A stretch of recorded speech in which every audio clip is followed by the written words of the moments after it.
Good evening, everyone. Welcome to our next edition of the Hindu Mediji. Let us start with the. Today we have a full page news on World Drowning Prevention Day. That is being celebrated on 25th of July. On the occasion of that particular occasion, this is a World Drowning Prevention Day. Hindu has written a full page article on the death by water. Awareness can prevent drowning casualties, and it has been observed that most of the casualties are children. So, what are the measures that can be taken in riverine areas and settlements that are on the banks of major rivers and all, and how could one avoid by that? And so, you should go for deeper. You have a glance over this article because it deals with a particular instances. It takes case studies and all, and it has been found that predominantly it is children who are in the excess of getting death by water, that we say, due to drowning purposes, due to drowning. So another, come to our front page news. What we find that in the front page news there is a Manipur again. It's still dominating. It's over 13,000 detained in Manipur.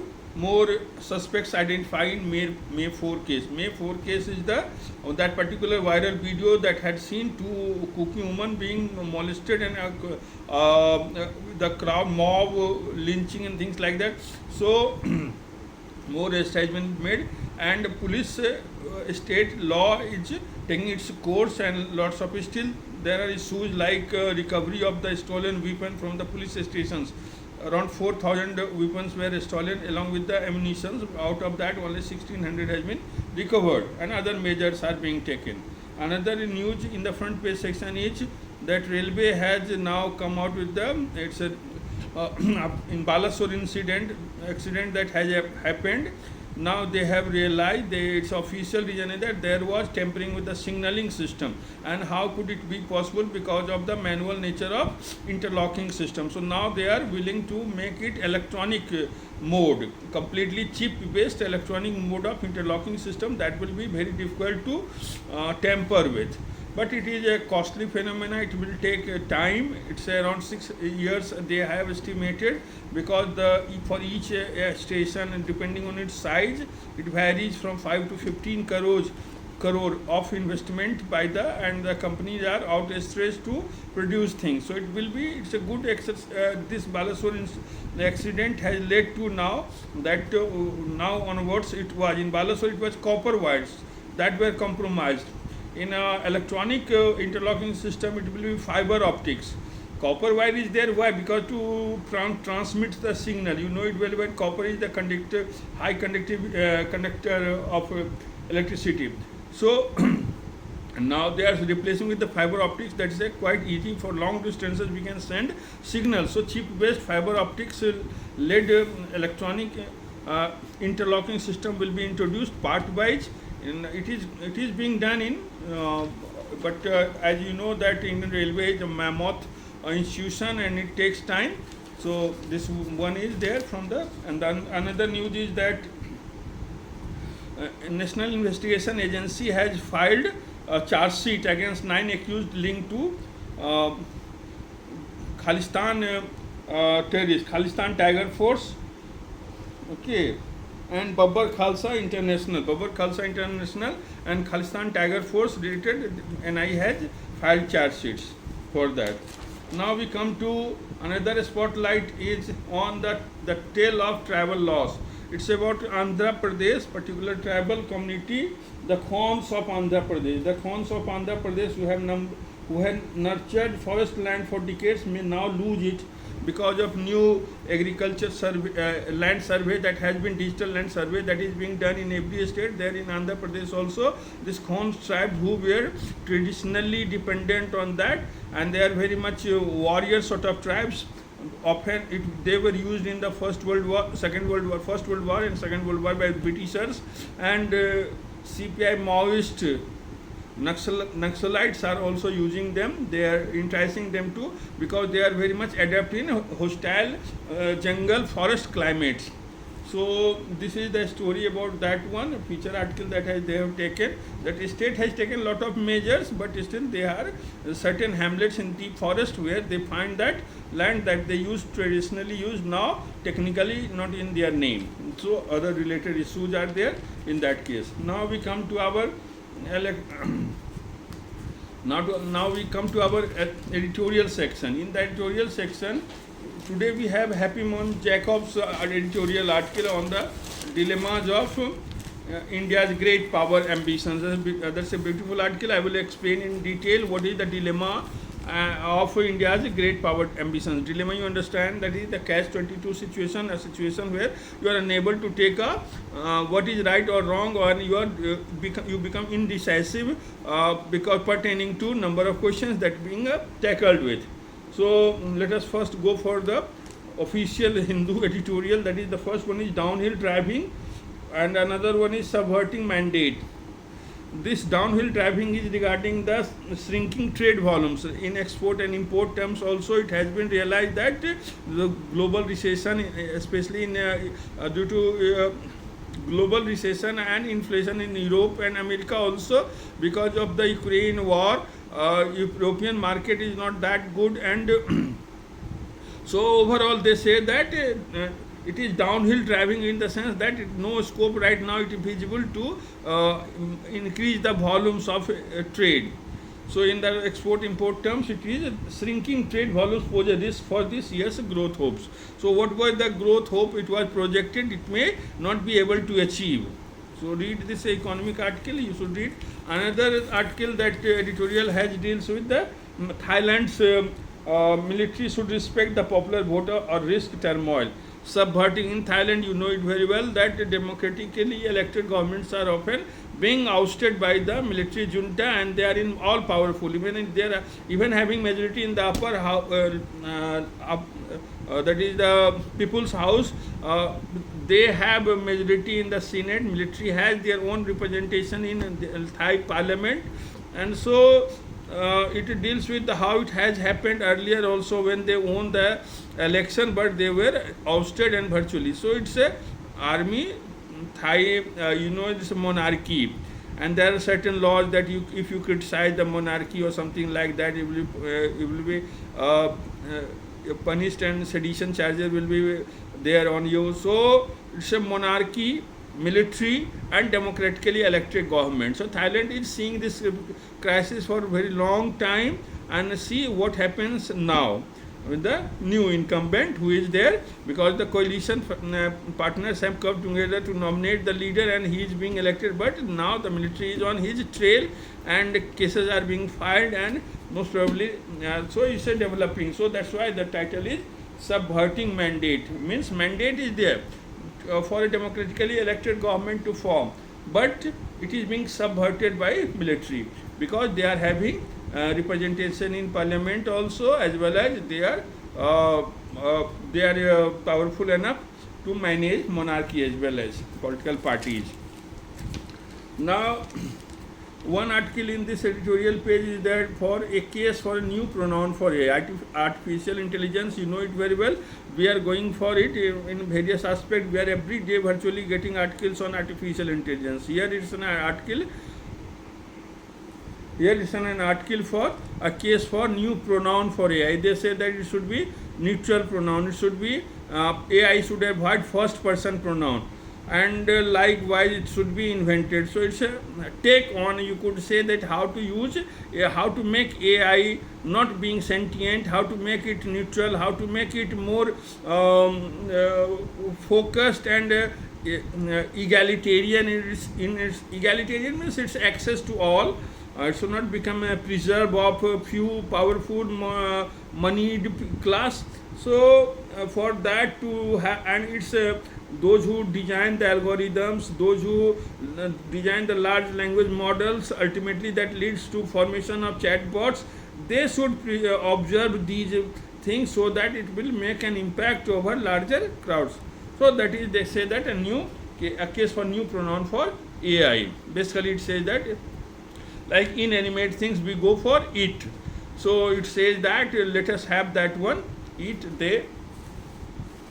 Next one is the one important that one article that I discussed that we need to discuss bit in detail is regarding this Happy Mon Jacobs article, Dilemmas of India's Great Power Ambitions. Basically, this article deals with what is the dilemma is two things that India has now arrived. Means now it's a sort of a global power, fifth economy and all. The article starts with the 1991 economic reform being led by as a finance minister, Manmohan Singh as a finance minister and Narasimha Rao as the Prime Minister of India, and that time it became balance of payment crisis and other things like that. It was a very precarious situation was India economically. It was in India, and even our Russia, the all-weather friend, our Russia was also down due to disintegration of USSR, and USA was supporting Pakistan, and we have lot of issues. You aware of this in 90s, the 1990s, 1991, the economic reform started. In late 90s, it was during the Prime Ministership of Atal Bihari Vajpayee. We had the nuclear explosion, the Buddha smiles in Pokhran again, and that led to sanctions on India. And further when in 2008, around 7 or 8, when Prime Minister was Manmohan Singh was the Prime Minister of India, that time we had a nuclear treaty, sort of treaty with the USA, civil and nuclear treaty with USA. Now this article says that days are gone when we were having no cash reserves, dollars or something like that, or our economy was also small. So it says that no, we are having now in a GDP, in a nominal GDP terms, we are 4 trillion economy. You know that our Prime Minister is saying that we'll make it a 5 trillion economy. We are fifth largest economy. We have overtaken England. So it says the crux of the issue is that whether India should take on the responsibility that has arrived for its sake, like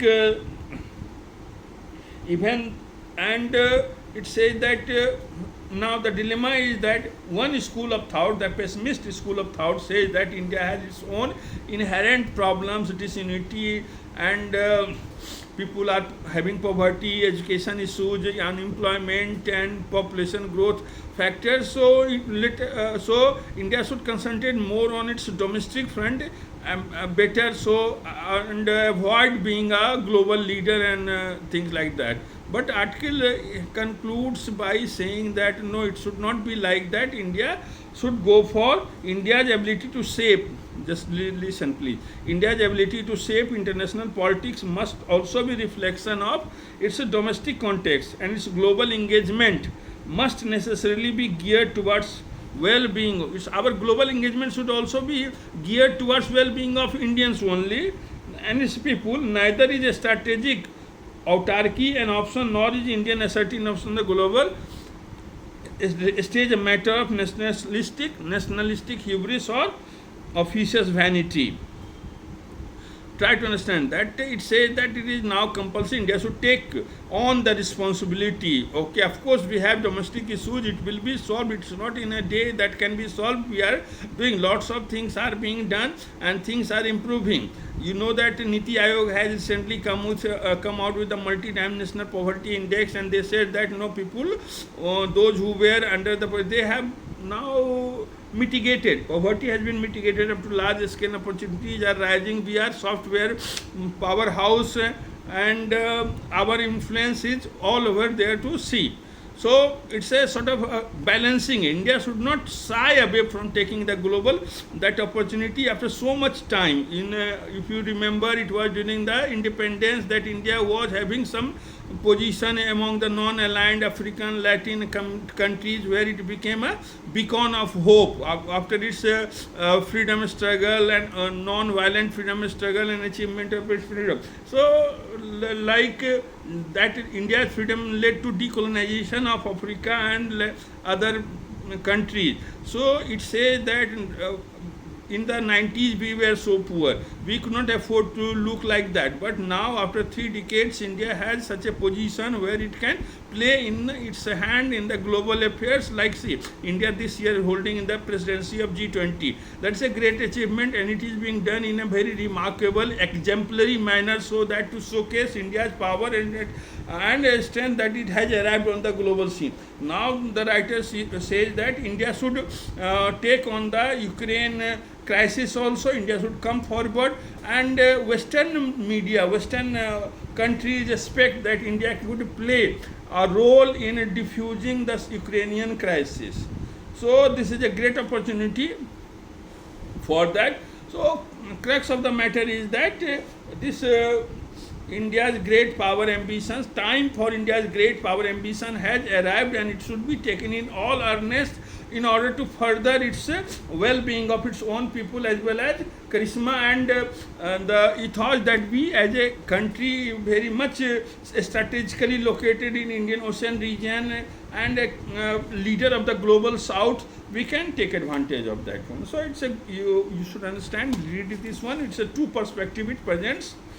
And now we come to one article is on Uniform Civil Code by a Jamia Islamia professor, Sheikh Mujibur Rahman.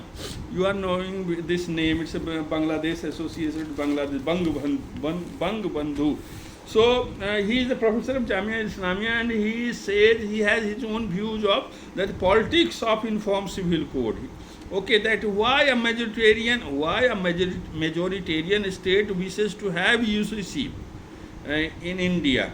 Now it says that since there is no draft from the Law Commission, and opposition parties are waiting for a draft to come out. It says that opposition parties are having enough resources and time also to come out with their own version of draft, so that things can be discussed and managed. But they will not do, they will wait for the government Law Commission to come out the draft.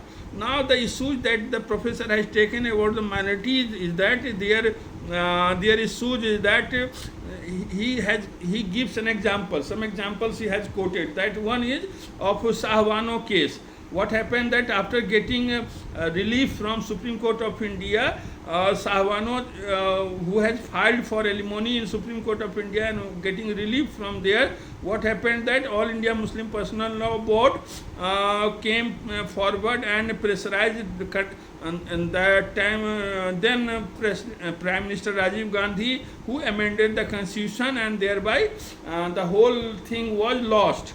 And that became an issue among the Hindu right to wing parties, that it is a case of minority appeasement. Now this article talks about that All India Muslim Personal Law Board is basically male hegemony, that being a whole purpose of being constructed of the coming out of that was in the early 70s it came. All India Muslim Personal Law Board is not a something old institution. In early 70s, 1970s it came in existence, and the whole purpose of it to look after, take care of personal laws of Muslims. And here what we find that gender inequality, gender justice is very much wanted in that. And those who are civil activists within the community asking for and they have enough time knocked on the door of AI, All India Muslim Personal Law Board, and nothing came out of that one. Now it says that it gives an example of legality aspect, that Babri Masjid, demolition of the Babri Masjid in 1992. So what happened? We fought in the court, we fought in the streets also, but ultimately what happened? The Muslim community lives with the sense of loss and injustice after the riots that happened all over places in North India, Mumbai especially, and other places, and final Supreme Court verdict on Ram Mandir led to what we can say the community feeling of a sense of loss and injustice. So basic thing is that the writer has what is that? The politics means politics from both sides. Majoritarian state, right-wing party wants to have a UCC, whereas Muslim personal law that is being given voluntary. Constitution says, our directive principle of a state policy says that it should, but even Ambedkar wanted to have one. But what is that? It was voluntary, should come forward. But All India Muslim Personal Law Board has nothing come out of that one. It quotes law codification of personal laws also, that how it was, how it came into existence, and what is a history and things like that. Then we have, now we come to our next section, text and context. Text and context section, we have one article is there on ED's power to arrest and seek custody. You have read about the recent what we can say, Enforcement Directorate had arrested Tamil Nadu Minister, Transport Minister Senthil Balaji on the charges of Prevention of Money Laundering Act, under the charges of Prevention of Money Laundering Act, and it was being challenged in court, in Madras High Court, that ED has no police power to seek custody of the accused under the act. But Madras High Court gave order that no, under the Prevention of Money Laundering Act and Code of Criminal Procedure, concurrently together taken, it has power, ED has power to seek custody, and accordingly Senthil Balaji was under custody of ED even after 15-day period that lapsed, and he was hospitalized and things like that. So the matter has now reached to apex court, and Senthil Balaji and his wife have approached apex court regarding what they think that they are unlawful detention and asking for police custody and things like that. It's related to Senthil Balaji, who was when a minister in AIDK government, and that time land for job scam, money for job scam happened. And what happened in that reality, that later on when it became an issue, he said that he had money was given back to the people who and it was a compromise, but case was not compromised, case was carried on, and ED is looking into the from the Prevention of Money Laundering Act angle, and they have taken study. So basically the powers under power bestowed under the Prevention of Money Laundering Act to ED to take into custody, or what section of the CRPC, Code of Criminal Procedure Code, applies for that, and what it empowers also ED to indulge into this one. So this one is one article, and then we have one more article is there, this capturing science and its purveyors on camera. Actually, we are aware of, whether you have seen or not, Oppenheimer movie has been recently released. It's a movie by Christopher Nolan, who has earlier made movies like Dunkirk. So this article says that, taking the context of Oppenheimer, the article traces history of science fiction genre in Hollywood. That earlier in early 1930s it has started, but it was something not authentic. It says that B-grade movies were made on science, and scientists were often Frankenstein's cases are being quoted, and other that often scientists were projected as mad scientists, and things were like that. So it says that now onwards, now movies like Star Wars, Space Odyssey, these movies have established science genre in Hollywood, and the movie Christopher Nolan is known for his charismatic portrayal and realistic portrayal, and this movie, that's Oppenheimer, is based on Robert Oppenheimer. Was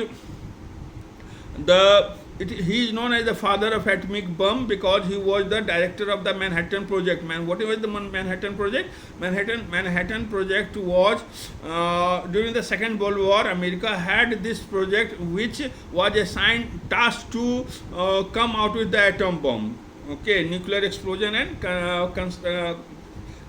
formation of Oppenheimer was a theoretical physicist, and he was the team leader of the Project Manhattan, and that under the Project Manhattan only the Trinity explosion, that's the first nuclear explosion, happened in 1945, and later on atomic bombs were made, which destroyed already defeated, virtually defeated Japan, Nagasaki and Hiroshima. In the movie Oppenheimer, they have not seen Nagasaki and Hiroshima's large scale destruction and things like that, but in the movie he has guilt for the things like that, and Srimad Bhagavad Gita is being quoted that he reads for his solace. So basically this article is want to justify that it was a long term due, it's a long due recognition that in a science genre this sort of movie can be made, and it has been made by Christian Nolan. It's a good movie. And next one is the, as you know, in the Know Your English section they have discussed about one of up to a scratch. Okay, a phrase that up to a scratch. Okay, what does it mean? That I am afraid the new accountant you have had is not up to a scratch, means up to point, up to mark. Then we have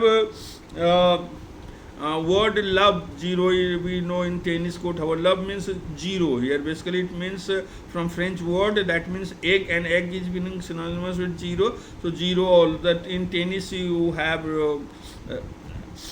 Then partake and take part, two things they have discussed. Finally, I will conclude with the world news that Spain votes in snap election with right favor to win. Right wing politics is rising in Europe. All over Europe, you will find that right wing parties are gaining. So in Spain is also their case. And regarding Ukraine invasion, a special military operation of Russia in Ukraine that we call Russia strikes Odessa Cathedral, as Putin says Ukraine counteroffensive failed. You know that for around 2 months now, Ukraine counteroffensive against Russian forces, and it is not able to make any remarkable achievement. And recently, after the Kerch bridge that was waterborne drone has